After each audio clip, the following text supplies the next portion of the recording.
il faut tout simplement déjà savoir aménager son temps.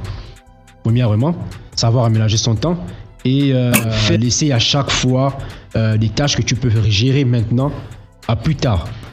Remettre à demain ce qu'on peut faire aujourd'hui, c'est pas toujours assez bon. Ça va nous permettre bien sûr d'être plus productifs déjà à la maison. Des fois, ils ont un peu raison parce que c'est pas facile. Du lundi jusqu'à vendredi, tu es en activité mentalement et pour certains physiquement. Est-ce que tu ne penses pas que ça dépend déjà de l'environnement dans lequel nous nous trouvons? Aujourd'hui, je suis accompagné de Jordan et nous allons partager un sujet assez intéressant qui est comment adopter les habitudes qui favorisent la productivité et le succès. Et ce sujet est très passionnant pour tous les travailleurs et pour tous les étudiants. Donc, n'oubliez pas de laisser des j'aime et de vous abonner sur notre chaîne. Et Jordan, qu'est-ce que tu peux nous dire sur ce sujet, les différentes habitudes qui nous permettent à nous de pouvoir être plus productifs et d'atteindre nos objectifs? Alors, c'est un très bon sujet, d'accord? C'est un très bon sujet. C'est d'ailleurs un sujet d'actualité parce que c'est quelque chose à laquelle plusieurs personnes sont confrontées. Les gens sont devenus moins productifs. C'est clair. Donc, il faut tout simplement déjà savoir aménager son temps. Premièrement, savoir aménager son temps et faire des activités qui vont nous permettre de bouger un peu, si je peux le dire comme ça, et pouvoir faire des tâches essentielles. Donc les tâches qui ne prennent pas, par exemple, assez de temps. Si je vais prendre un exemple. Si, par exemple, tu dois, par exemple, faire la vaisselle, d'accord? Tu ne vas pas te permettre de laisser du temps alors que tu peux le faire maintenant. Donc, si tu le fais maintenant, ça va te permettre de pouvoir travailler sur ta productivité, d'accord? Et ne pas laisser à chaque fois des tâches que tu peux gérer maintenant à plus tard. Donc, ne pas remettre à demain ce que tu peux faire aujourd'hui. Déjà, on a constaté actuellement que les gens aiment maintenant procrastiner, remettre les différentes tâches. Ils se disent que, bon, demain, je serai plus adapté à faire telle ou telle tâche. Et je pense que tu as raison sur ce point. Remettre à demain ce qu'on peut faire aujourd'hui, c'est pas toujours assez bon. Parce qu'on se dit que demain, je serai moins fatigué, alors que demain, on risque d'être plus fatigué que le même jour. Et moi, je peux dire que quand le corps il est encore chaud, quand il est bouillant, il est mieux même de faire la tâche aussitôt. Oui. Et pour toi, quelle recommandation tu peux donner à nos abonnés ici présents pour pouvoir dépasser cela, dépasser cette nonchalance, cette fatigue-là qu'ils ont tout le temps? Qu'est-ce que tu peux dire dessus? Déjà, pour combattre cette nonchalance-là, il faut adopter une attitude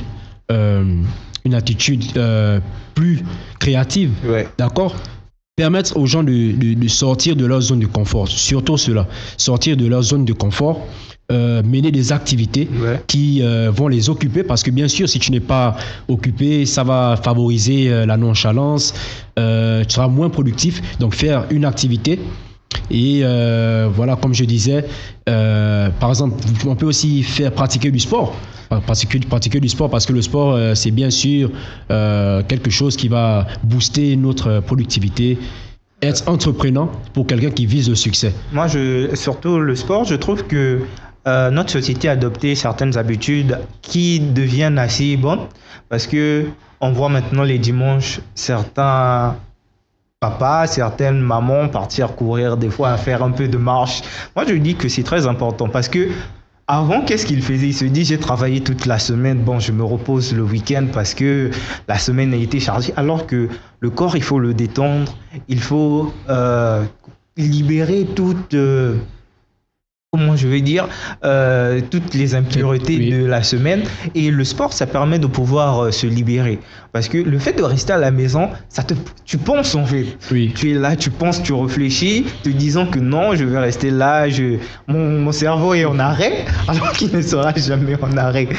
Et le sport permet de pouvoir libérer comment je peux dire, certaines endorphines aussi, parce que après le sport tu te sens tellement souple, tellement à l'aise, et facilement tu peux t'endormir tranquillement.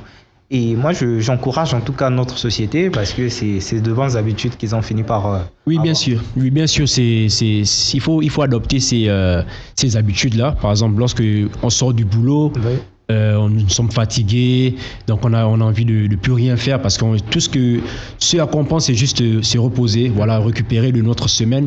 Alors que si on se lance dans une activité, hormis déjà notre travail, par exemple le sport, comme je citais tantôt, ça va nous permettre bien sûr d'être plus productif déjà à la maison, mais aussi au travail. Parce que lorsque tu, par exemple, sors d'un match de football le week-end, tu es plus épanoui au travail, tu arrives au travail, voilà, tu te sens mieux dans ta peau parce que tu as eu à mener une activité, par exemple, physique le week-end.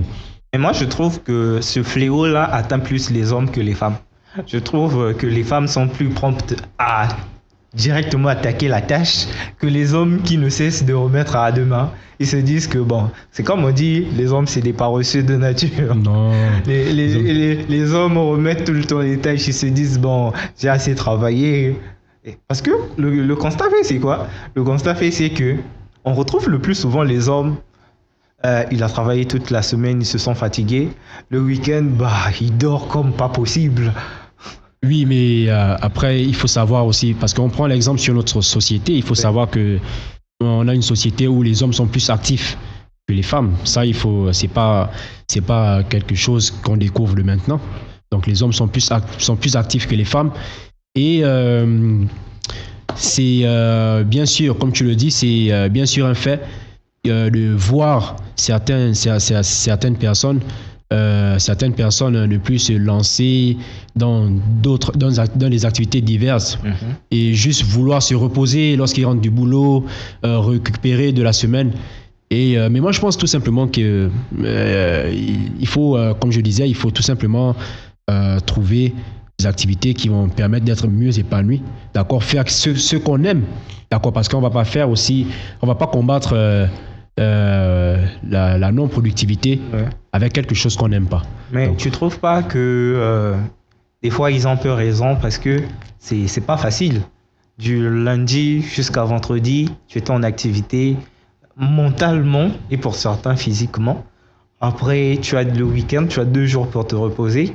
Il y a certains qui n'ont presque pas de vacances. Des fois, c'est juste ils se tapent un mois de vacances. Après, c'est l'enchaînement lundi à vendredi. Et il n'a que le week-end. Ces personnes-là qui procrastinent, tu les comprends pas un peu. oui, mais il faut savoir aménager son emploi du temps, Ouais. d'accord, aménager son emploi du temps. Si tu travailles du lundi au vendredi, par exemple, comme tu disais, du lundi au vendredi, bah, le week-end, tu as quasiment 48 heures. Donc, prendre au moins 1 heure dans les 48 heures que tu as va te permettre, bien sûr, déjà d'être mieux épanoui sur l'activité que tu vas mener. Donc, je pense que les gens doivent penser de cette manière-là, d'accord, de pouvoir mener des activités qui vont leur permettre d'être mieux épanouis, non pas seulement pour eux-mêmes, mais ça va permettre aussi à leur entreprise, par exemple, D'avoir un élément voilà, plus efficace. d'avoir un élément plus efficace, merci, d'avoir un élément plus efficace et de travailler dans des meilleures conditions, donc être mieux dans sa peau. Oui, en tout cas, moi j'approuve ton idée parce que ça te permet de pouvoir voir les choses autrement.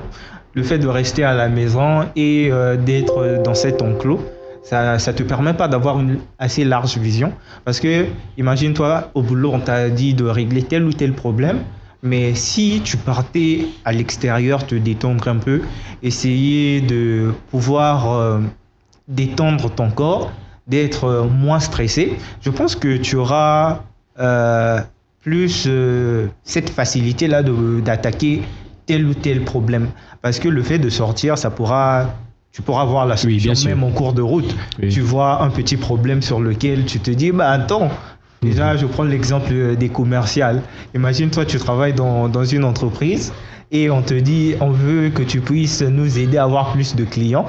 Et le week-end, tu peux faire cet exercice-là, tu sors un peu, tu fais un peu de marche. Évidemment. Tu vois un peu comment ça marche. Et à la fois, tu détends ton corps, tu marches un peu. Et Oui, mais et de nos jours, je vois que nous constatons, pardon, que ce sont les jeunes qui sont un peu moins productifs. Donc c'est un phénomène qui prend de l'ampleur. Ouais. Mais est-ce que tu as une idée de Ce fléau. ce là. fléau, pardon, Mais pardon. sur ce point, moi, je peux dire que les jeunes actuellement recherchent la facilité Pourquoi est-ce que les jeunes sont moins productifs, tout simplement? parce qu'ils recherchent la facilité. La facilité. Ils se disent que le problème, c'est quoi avec les jeunes? Les jeunes actuels, ils veulent que tout leur soit servi sur un plateau. Ils se disent, bon, aujourd'hui, les choses se feront par elles-mêmes qu'alors que les choses avancent avec sa contribution. Parce qu'on se dit que les objectifs, bon, on va les atteindre dans le tas, Oui. mais après, tu vas atteindre des objectifs, ok, mais quelle sera la qualité de tes objectifs? C'est ce qu'ils oublient. Et c'est un vrai fléau, parce que les jeunes deviennent paresseux, ils deviennent nonchalants. Mais est-ce que tu ne penses pas que ça dépend déjà de l'environnement dans lequel nous nous trouvons? Bon. Par exemple, un jeune étudiant, tu Oui. vois, un jeune étudiant qui est à l'étranger, d'accord? Il y a certains pays où il y a pas de divertissement, si je peux le dire comme ça. Il y a pas de manège, par exemple, dans les villes. Ouais. Voilà. Est-ce que tu ne penses pas que c'est le manque de ces infrastructures-là qui font, par exemple, en sorte que ces jeunes sont un peu plus renfermés en eux-mêmes? Non. Avec... Moi, je pense pas, parce que si tu remarques actuellement, tu n'as pas besoin d'un manège pour pouvoir exercer ton corps. Le fait que tu sors de chez toi, tu fais les 100 km, bah, ça te permet de pouvoir mieux relaxer. Je pense qu'il y a cette volonté-là. Les jeunes de maintenant sont devenus paresseux. Ils se disent que bon, je peux rester chez moi, je me tape la télé toute la journée, ou bien je suis sur ma console. Bah après, la journée elle passe comme ça, sans pour autant que tu aies gagné quelque chose, à la fois intellectuellement et physiquement.